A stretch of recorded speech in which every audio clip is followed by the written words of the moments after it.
I worry when I hear the gospel for the fourth Sunday of Lent, the evangelist John's story about Jesus healing a man who was blind since birth. It's not Jesus that I worry about. Conflict with the Pharisees, the religious authorities of Jesus' day, is a running theme in John's gospel, in part because those conflicts had continued and intensified in the community that John wrote for. Even when Jesus is dying on the cross, John portrays him as serene and confident in who he is and in the reason he was sent by God. I don't worry much about the Pharisees either, because in this story, John uses them collectively as cardboard characters, as a foil that draws our attention to the experience of the man that Jesus healed. And I don't worry about the man that Jesus healed, even though he must have overheard the disciples commenting on his blindness, talking about him as if he wasn't even there. Even though Jesus smeared spit and dirt over his eyes and sent him to wash in a nearby pool.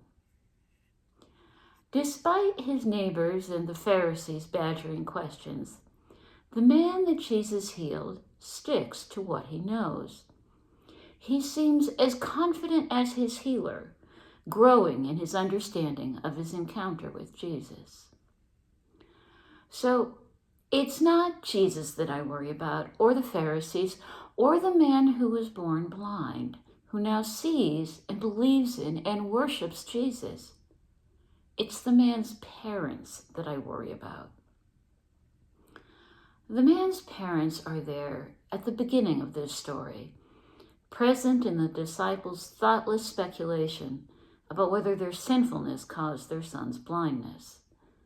They reappear at the story's center, summoned by the Pharisees to testify on behalf of their son. His parents affirm that he is their son and was in fact blind since birth. But much like the Pharisees, they can't see beyond that. We don't know how he sees now, they say, nor do we know who opened his eyes. And so I worry about the man's parents.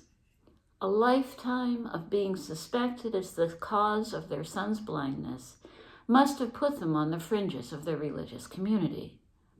And now fear blinds them to what their son saw in Jesus.